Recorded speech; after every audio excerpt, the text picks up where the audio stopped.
Let me just read something to you by Tim Westhoff.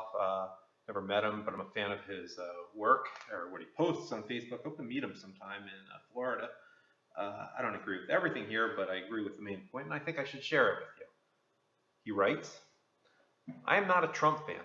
I am a Cruz supporter. That aside, I don't agree with Cruz's comments blaming Trump for what happened over the weekend.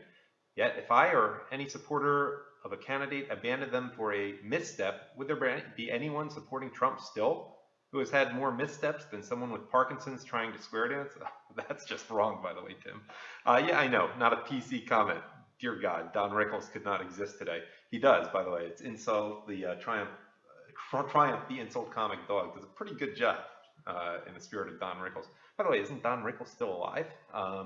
Is he even performing still? He might even still be performing. I think I may have passed an ad for that at an Indian Reservation Casino in New Mexico or something. Anyhow, back to what Tim Westhoff writes. That said, it is more to the liberal contingent, including a good friend of mine and his son, that I dedicate this video. Tim, why do you have liberal friends? Maybe, okay, if you grandfathered them in, that's fine, but I have some of those, but really. Beyond the fact that some protesters were college students and not paid, many were. Move on. By the way, you have a typo there, Tim. Orchestrated this protest on Facebook on March 4th. Oh, I didn't know that. Much of it funded by George Soros. They chose not to protest in their exercise of their rightful free speech and right to assemble in peaceful protest, but rather to try and prevent Trump and his supporters from doing the same. And there is the rub. By the way, let me just interject. You know, hey, if Trump funded this, it would be a great move. This is helping Trump so much more than really giving the same speech, which we've pretty much heard by now, would have. This is great for Trump's candidacy. And the stupid things that Cruz, Rubio, and Kasich said, which basically showed them to be totally unfit for the presidency, helped them even more. Back to what Tim writes. Everyone has these constitutional rights until they are used to prevent others, deny them the right to do the same. It is our forefathers' perfection.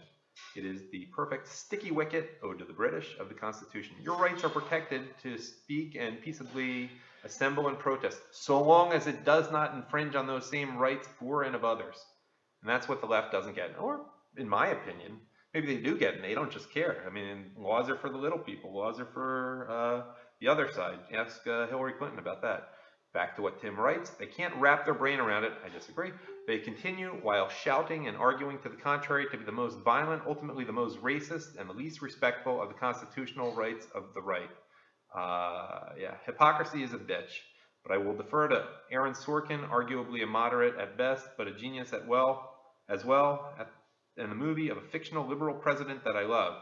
Dude, I mean, I saw it on a plane. He's talking about the American president. I mean, it was tolerable, but I was on a plane. While it was a long ride, I think it was over one of the oceans. While not in favor of burning our flag, this comment from a fictional Democratic president actually is precisely the defense of Trump's rally attempt in Chicago this past weekend, and why the violence funded by Move On disruptors was wrong. And you can Google that. I'm not going to include it here. I like what he wrote, but I don't think the speech is anything special. But you can Google American President Speech, and then if you need something more specific than that, Land of the Free. Anyhow, good job, Tim Westhoff. I appreciate it. You let me use this in advance.